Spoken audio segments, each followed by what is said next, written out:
Hi guys, welcome back to the channel. చాలా రోజుల నుంచి ఒక డ్రీమ్ ఉందన్నమాట. ఇంట్లో ఒక చిన్న మినీ పాండ్ అయితే సెట్ చేసుకోవాలని. సో ఈరోజు అయితే అది చేయబోతున్నాను. సో పెద్ద ప్లాన్ ఏం కాదు, సింపుల్గా కొన్ని గప్పి ఫిషెస్ అయితే తెద్దాం.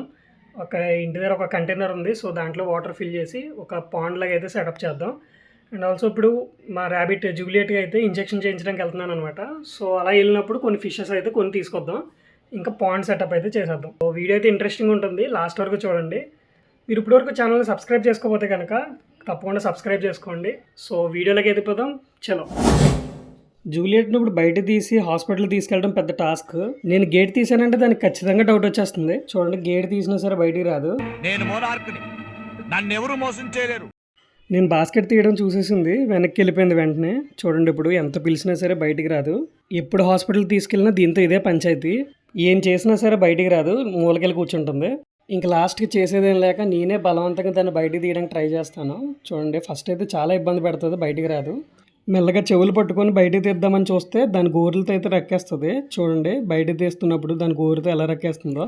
దీన్ని హాస్పిటల్కి తీసుకెళ్ళేటప్పుడు మాత్రం దీని ఫైటింగ్ స్కిల్స్ అన్ని బయటకు వచ్చేస్తాయి, నా మీద అటాక్ చేస్తుంది.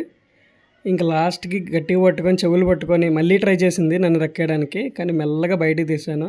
సో అందరూ ఏమనుకుంటారంటే ర్యాబిట్ని చెవులు పట్టుకొని హ్యాండిల్ చేయొచ్చు అనుకుంటారు, కానీ చెవుల్లో సెన్సిటివ్ నర్వ్స్ ఉంటాయి, సో అవి డ్యామేజ్ అయ్యే ఛాన్స్ ఉంటుంది. ఎప్పుడు అలా చేయకండి. సో ఫైనల్గా బాస్కెట్లో అయితే పెట్టేశాను. చూడండి, బాస్కెట్లోంచి ఎలా చూస్తుందో, ఇంకేం చేయలేక. బాస్కెట్లో పెట్టే వరకు ఇంత రచ్చ చేసింది కదా, బాస్కెట్లో పెట్టిన తర్వాత మా జూలియట్ అయితే శుద్ధపూస అయిపోద్ది అనమాట. హాస్పిటల్ నుంచి మళ్ళీ ఇంటికి వచ్చే వరకు అసలు మాటే మాట్లాడదు. చూడండి ఎంత నీట్గా ఇంజెక్షన్ చేయించుకుంటుందో, అసలు కదలకుండా. సో ఇంజెక్షన్ చేయించిన ఆ రోజంతా ఇంకా అలాగే డల్గా ఉంటుంది, ఒక మూలకెళ్ళి పడుకొని లేదంటే కేజీలో పడుకొని ఉంటుంది. సో అక్కడి నుంచి డైరెక్ట్గా ఎక్వేరియం షాప్కి వెళ్ళి అయితే ఫిషెస్ అయితే తీసేసుకున్నాం. సో ఇంటికి వెళ్ళాక అవి చూపిస్తాను. ఇవే మన ఫిషెస్ అనమాట. సో ఇందులో గప్పీస్ ఇంకా ప్లాటీస్ అయితే తీసుకున్నాను. సో ఈ వాటర్లో అయితే కాసేపు ఎక్లిమేషన్కి అయితే పెట్టేద్దాం. సో తర్వాత అయితే పాండ్ సెటప్ అయితే చేద్దాం, కాసేపు ఇలా ఉంచేద్దాం వీటిని.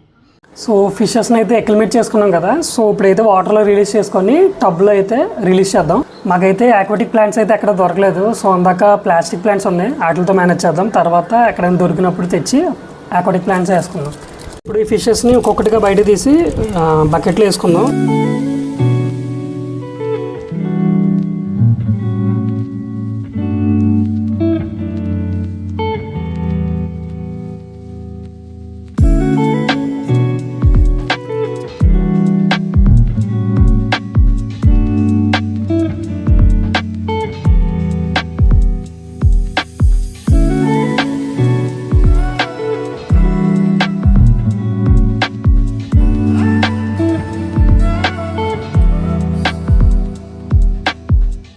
సో ఇవైతే మన ఫిషెస్ అనమాట. ఇప్పుడు వీటిని ఈ టబ్లో వాటర్ అరేంజ్ చేసి సెట్ చేసి అందులో రిలీజ్ చేద్దాం.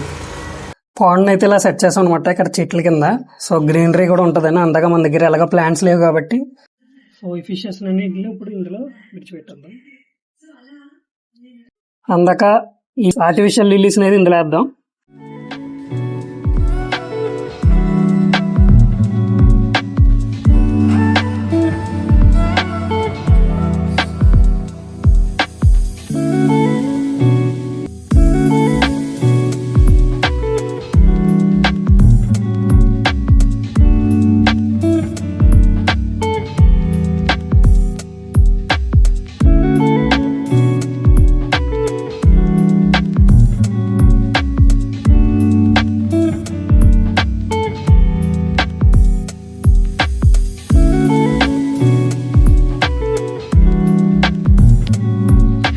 పాండ్ సెటప్ అయితే అయిపోయింది.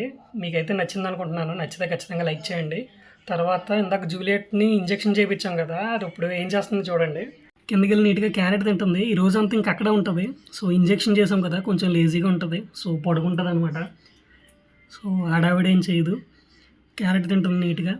ఇంకే మంచం కింద ఉంటుంది, లేదంటే తన కేజీలో పడుకుంటుంది. సో ఈ వీడియోకి అయితే ఇంతే. వీడియో అయితే నచ్చింది అనుకుంటున్నాను. నచ్చితే తప్పకుండా లైక్ చేయండి, షేర్ చేయండి, ఛానల్ అయితే సబ్స్క్రైబ్ చేసుకోండి. మళ్ళీ నెక్స్ట్ వీడియోలో కలుద్దాం. బాయ్.